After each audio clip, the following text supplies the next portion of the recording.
Hero heroine இவங்க 2 பேர்கிட்டயுமே பழைய காலத்து ரேடியோ வந்து இருக்குது. இது மூலியமா இவங்க 2 பேருமே கான்டாக்ட் பண்ணி பேசிக்கிறாங்க. ஆனா இவங்க 2 பேரும் வெவ்வேறு காலகட்டத்தில இருந்து பேசுறாங்க அப்படின்றது இவங்களுக்கு தெரியாது.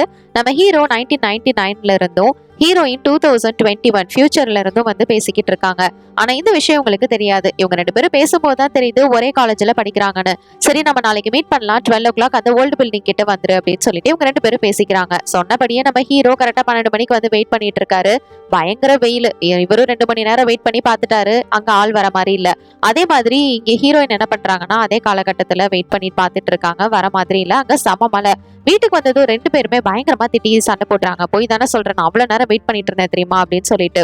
நான் ஏன் போய் சொல்ல போறேன் அப்படின்னு சொல்லிட்டு 2 பேரும் மாத்தி மாத்தி சண்டை போட்டுட்டு இருக்காங்க. இப்ப இந்த பேச்சு வாக்குல தான் ஹீரோயின் சரி மெசேஜ் ஆப் வச்சிருக்கியா அப்படின்ற மாதிரி கேட்க, எனது ஆப்பா அப்படின்னா என்ன, அப்பெல்லாம் இங்க ஒண்ணு கிடையாது அப்படின்ற மாதிரி சொல்லிடுறாரு அவரு. சரி உன்னோட நம்பரையாவது கொடு அப்படின்னு கேட்டா ஒரு டெலிபோன் நம்பரை கொடுக்குறாரு. அந்த நம்பரை இப்ப போட்டா அது இப்ப உபயோகத்துல இல்லைன்னு வேற வந்துருது.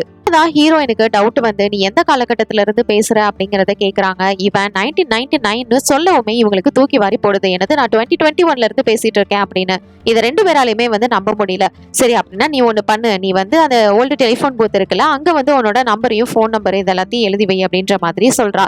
அங்க இருக்கிற கூட்டத்துல அடிச்சு பிடிச்சி இவனும் அதே மாதிரி நோட் பண்ணி வைக்கிறான். அங்க இருக்கிற வெதர் முதற்கண்டு இவன் இங்க வந்ததுக்கு அப்புறமா இதெல்லாத்தையும் செக் பண்றதுக்காக பாக்குறா. அப்ப வந்து அந்த டெலிபோன் பூத் இன்னும் க்ளோஸ்ட்லேயே தான் இருக்கு. இதை ஓபன் பண்ணி இவன் எப்படி எழுதியிருப்பான், சரி செக் பண்ணுவான் அப்படின்னு பார்த்தா அவன் 1999ல எழுதுனது இன்னமும் அப்படியே இருக்கு.